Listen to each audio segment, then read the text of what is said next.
Hello, everybody. Welcome to Living Christian Ministries. My name is Sean Buzzy, and I invite you to please like, subscribe, and share your comments on this channel. If you're enjoying the content, I invite you to please share it with your friends and your family, particularly those who might struggle with the Catholic faith, but also those who just need a little bit of inspiration in their lives. These videos seek to bring light into the darkness. It doesn't necessarily seek to evangelize to a particular group, although my content is mainly Catholic, as I am a Roman Catholic. I think it does also seek to bring light to the darkness from a natural perspective as well. And I hope it is doing that for you in your lives and for me in my life as well. And in wake of that, it's difficult at times because bringing light into the darkness is such a broad statement, right? What does that mean to bring light into the darkness? There's a lot of different things happening in the world every single day, and all of them involve some form of darkness that needs light to be brought into them. There's corruption that needs light. There's scandals that need light. There's everyday issues that could use a little bit of light. There's depression that could use a little bit of light. And there's teachings. There's teachings where confusion is that needs light. So there's all these different things where the truth needs to be brought, where light needs to shine in the darkness, so that we aren't falling for the lies of the enemy, but we are being brought back into the truth. We are operating out of the Spirit of God and are clear-minded, not double-minded, and so that we are living for the Lord, not against the Lord, and ultimately living as the true sons and daughters of God that we were created to be. As we all know, though, we live in a sinful world where that reality doesn't always happen, and most often doesn't happen. And we saw that most recently in the school shooting that happened in Minneapolis, where tragically students were killed and the shooter himself was killed. I believe it was of his own affliction. And one of the things that came out was his transgenderism, and how he had wished that he hadn't corrupted his mind with this transgenderism ideology, and how he had wished he had not polluted his mind with this, what I believe the shooter himself called this garbage.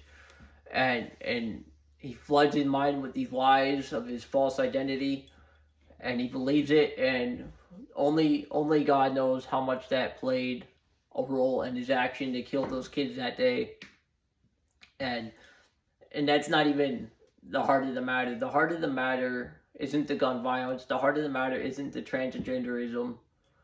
The heart of the matter is the unconverted heart. So long as we remain unconverted sinners, so long as we remain attached to our sins, so long as we have hatred in our hearts, and have evil intentions, and aren't repenting, and aren't making retribution, aren't forgiving, we are going to have these evil actions. We see them every day. We see these shootings every day. We see this violence every day. And if we're not standing up against it, if we're not speaking out against it, if we're not bringing true conversion to these people, and that could be as simple as just sitting them down and talking to them, bringing true correction to the behavior, not locking them away in a prison, although that might be part of the justice. That might be part of justice, locking them away to protect the rest of society, but also getting to the root of the problem to correct the behavior, to understand why is this person inclined to do these things. I think that's a principle that we need to recover in our modern day society, and not just with these shooters, not just with these killers, but with every one of us that has been wounded or has been psychologically broken down in a particular way. That we all do these things, and we can say, oh, it's the original wound. Oh, I had a bad situation growing up. Oh, I had this, or oh, I had that. And it's true. Like, we have these things and we develop these coping mechanisms, and we find that these are the ways that we are able to survive. We ultimately learn how to survive in these disordered ways, and that's how we live. We live in this survival mode. If we don't have our medicine, we can't live. Only our medicine is a disordered use. Our medicine is often a sin. It's an alcohol, it's a drug, it's a misuse of sexual conduct.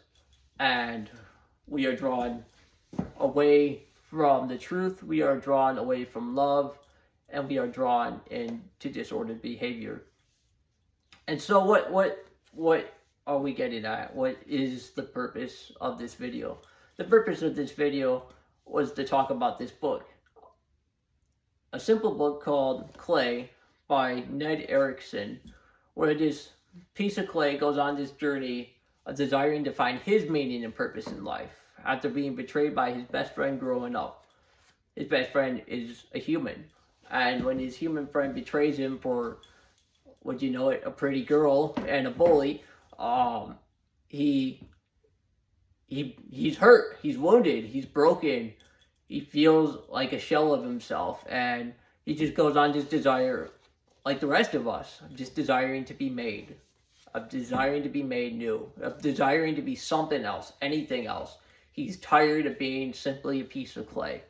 And so he talks to this cup, he talks to this bowl, he talks to these crows, and he keeps hearing about this potter, and he wants to go to the potter so he can be turned from a piece of clay into something beautiful.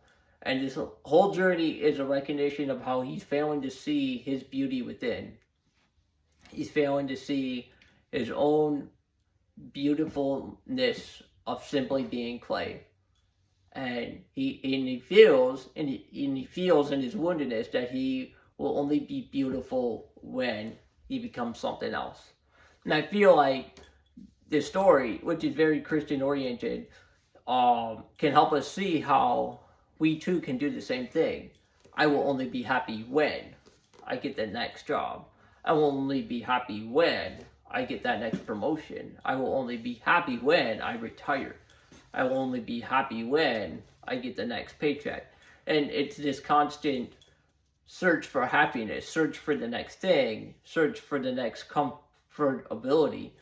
And we're constantly trying to find that thing that will really make us happy, ultimately discovering that we will never find true happiness here on earth. Only true happiness can be found in unity with God, which is why it is so important for us to have proper unity with Him here while we are pilgrims here on earth.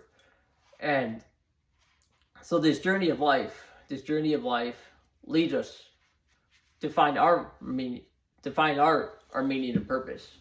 And I just want to read a section from the page, from a particular page, where Clay is, he finally meets the potter. He's talking to Potter, and Potter's not doing for him what he wants. And we could use the analogy because it's what the book seems to be analogous to, that the potter is God. So we can insert ourselves here as clay, and God's not doing for us what we want Him to do. And so here, the potter reached out to Clay, but Clay pushed his hand away. "Don't touch me."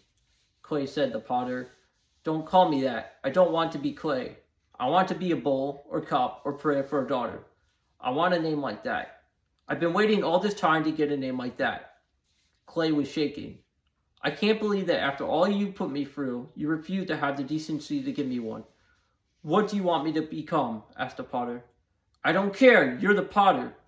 "Well, if it's up to me, I want you to be clay." Clay couldn't believe what he heard. "Haven't you listened to a word I said?" he cried. The potter said nothing. And I think that line, which is why I read the whole thing in its context, I want you to be clay. I want you to be what you are. I want you to appreciate who you are. I don't want you to be a bowl. I don't want you to be a cup. I don't want you to be something else, something different. I will make you whole as you are. I will heal your wounds. I will make you well, but as you are, not as something else. And I think the analogy here is for us to believe and trust that God will do the same thing for us. That we don't have to become somebody else. We don't have to be something else. We have to trust that He will meet us where we're at, so that we don't have to go to all these different things to escape. We don't need the drugs. We don't need the alcohol. We don't need misuse of sex. We just need to trust that there's someone there that will listen to our wounded hearts, to our and that we can bring them to Him when we are struggling with that wound of being abandoned, with that wound of being betrayed, with that wound of being let down, with that wound of being rejected, that wound of feeling worthless. All these wounds that just build up and feel like they're all that we are. And here the Padre is, here God is to say, it's not who you are. I want you to be who you are, though. I don't want you to be somebody that you're not. I don't want you to be a bull. I didn't make you to be a bull. I didn't make you to be a cup. I don't want you to be a woman. I made you to be a man. Likewise, I don't want you to be a man. I made you to be a woman. These are the truths that the Lord calls us to today. He calls us to recognize our identity. He calls us to recognize how simple things can be if we just place our trust in Him and find that our identity is found in Him alone. And that if we go searching for it elsewhere, if we go searching for our meaning and purpose in other things, we will only find ourselves lost and not at the kingdom of heaven on our judgment day.